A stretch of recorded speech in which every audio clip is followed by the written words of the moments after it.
आकाशदीप की गेंदबाजी ने जलवा तो अभी तक दुनिया में बिखेरा ही था और इस टेस्ट मुकाबले की दोनों इनिंग में उन्होंने 10 विकेट लिए ही थे, लेकिन इस बार उनकी बल्लेबाजी इतना ज्यादा शोर मचाएगी और इंडियन बैटरों से ज्यादा इस इनिंग में हम लोग आकाशदीप की बैटिंग की बातें करेंगे। शायद ही आप में से किसी भी लोगों ने ऐसा सोचा भी होगा और शायद मैंने भी कभी नहीं ऐसा सोचा था कि आकाशदीप के बारे में उनकी बैटिंग को लेकर इस तरीके का वीडियो बनाना पड़ जाएगा। लेकिन यहां पर काबिले तारीफ के पात्र तो बनते ही हैं आकाशदीप जिस तरीके से उन्होंने बल्लेबाजी की है, उनकी जितनी तारीफें की जाए उतनी ज्यादा कम है।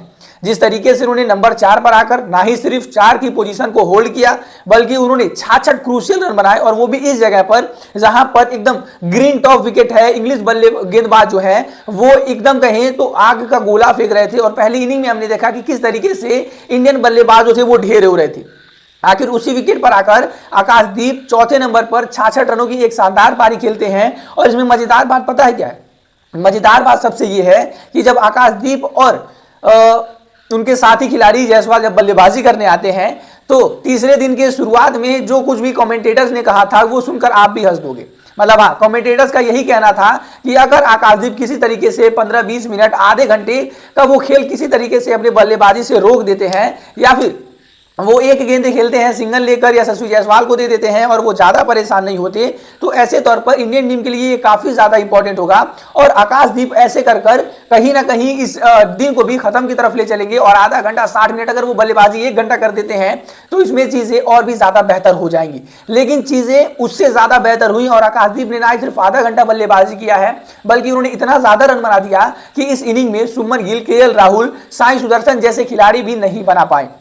इस एक इनिंग के बाद आकाशदीप ने कई सारे रिकॉर्ड भी बनाए हैं, लेकिन मैं वो भी बताऊंगा। लेकिन आकाशदीप ने अपनी गेंदबाजी से तो ये बता दिया था कि मैं यहां पर राज करने के लिए आया हूं, मैं अपनी गेंदों से बल्लेबाजों को लहराने आया हूं। लेकिन उन्होंने ये अब इस इनिंग के बाद बता दिया कि वो गेंदबाजों के लिए भी किसी सामस से कम नहीं है और वो अगर बल्लेबाजी करने आ जाते हैं, अगर वो इंग्लिश कंडीशन में, टिपिकल इंग्लिश कंडीशन में इस तरीके की बल्लेबाजी कर सकते हैं, अगर कहीं उन्हें इंडियन कंडीशन में इस तरीके की बल्लेबाजी मिल गई, इस तरीके का पेस अटैक मिल गया, तो वहां पर वो डेफिनेटली सेंचुरी भी लगा देंगे। लेकिन सेंचुरी का इंतजार तो हमें यहां पर भी था।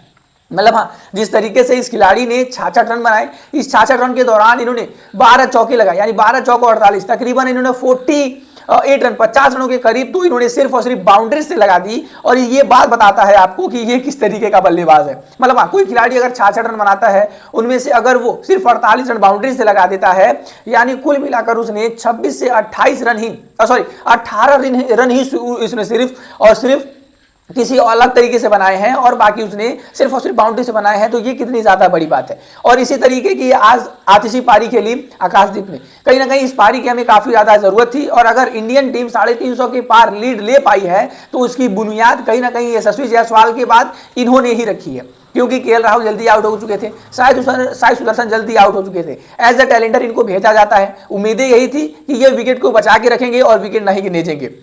दूसरे दिन पर इन्होंने एक चौका लगाया था तो सबने कहा कि यार काफी ज्यादा बेहतर है कि विकेट नहीं गिरा, लेकिन इन्होंने चौका लगाने के लिए नहीं जाना चाहिए था और इन्होंने अपने विकेट बचाने के लिए जाना चाहिए था। लेकिन ऐसे ही कुछ होता है जब तीसरे दिन की शुरुआत होती है और इस तरीके से कुछ आकाशदीप बल्लेबाजी करने आते हैं। जो उनके ट्रोलर्स भी थे वो भी सारे फैंस में तब्दील हो गए हैं। लेकिन आकाशदीप ने क्या कुछ रिकॉर्ड बनाया है, चलिए अब जरा वो बातें कर लेते हैं। दरअसल आकाशदीप अब अपने हेड कोच यानी गौतम गंभीर से आगे निकल चुके हैं। अब आप लोग कहोगे कि वो अपने हेड कोच गौतम गंभीर से कैसे आगे निकल सकते हैं, तो दरअसल मैं आपको बता दूं, गौतम गंभीर ने अपने पूरे करियर के दौरान इंग्लैंड की सरजमी पर एक भी 50 नहीं लगाया है। तो ये आप जानकर शौक हो जाओगे। और अब उनसे एक 50 लगाकर आकाशदीप आगे बढ़ चुके हैं। मतलब आकाशदीप आगे बढ़ चुके हैं। और हमने देखा भी था कि गौतम गंभीर जब उन्होंने 50 लगाया तो काफी ज्यादा खुश भी थे। उनको भी याद आ रहा होगा कि यार मैंने यहाँ पर एक 50+ स्कोर नहीं लगाया और आज मेरे ये लड़के जो हैं ये लोग वो कारनामा दोहरा रहे हैं। और मैं आज ड्रेसिंग रूम से बैठ के देख रहा हूँ, उस वक्त जब मेरे हाथ में बल्ला था तब मैं कुछ नहीं कह पाया था। और ये सारी मुस्कुराहट गौतम गंभीर की बता रही थी, ये सारी चीजें जो गौतम गंभीर की है वो बता रही थी। कहीं ना कहीं इस तरीके की बल्लेबाजी करना। और मैं आपको बता दूं, जब से विराट कोहली टेस्ट क्रिकेट से रिटायर हुए हैं उनके बाद नंबर 4 पर आकर किसी भी बल्लेबाज द्वारा पहली 50 भी लगाई गई है। बहुत सारे लोग कहोगे सुमन गिल तो इस लेजेंडरी 4 नंबर की पोजीशन को अपना चुके हैं और लगातार रन कर रहे हैं। लेकिन मैं आपको बता दूं कि इस सीरीज में सुमन गिल ने जब उन्होंने 50 का आंकड़ा पूरा किया है, उन्होंने उसको ज्यादा कन्वर्ट किया है, यानी वो उसे 100 बनाया है, डबल 100 बनाया है, 160 बनाया है, यानी उसको उन्होंने कन्वर्ट किया है बड़े रनों में, और 50 प्लस स्कोर बनाने वाले ये पहले ऐसे खिलाड़ी हैं। वहीं पर 22 सालों में ये अब चौथे ऐसे खिलाड़ी बन चुके हैं जिन्होंने चौथे नंबर पर आकर 50 लगाई है इंग्लैंड जैसे कंडीशन में। और मैं आपको अगर नाम गिनाऊं तो आप भी हैरान हो जाओगे कि किस किस बल्लेबाजों का साथ इन्होंने अपने नाम को दर्ज करवाया है। सबसे पहले गॉड ऑफ क्रिकेट यानी सचिन तेंदुलकर, उसके बाद किंग ऑफ क्रिकेट यानी विराट कोहली, और प्रिंस ऑफ क्रिकेट यानी शुभमन गिल। इन तीनों लोगों के बाद अगर चौथा कोई नाम है जिसने पिछले 22 सालों में आकर चौथे नंबर पर इंडियन टीम के लिए 50 लगाई है, तो उनका नाम है आकाशदीप, जो उन्होंने आज के दिन पर यह कारनामा करके दिखाया है।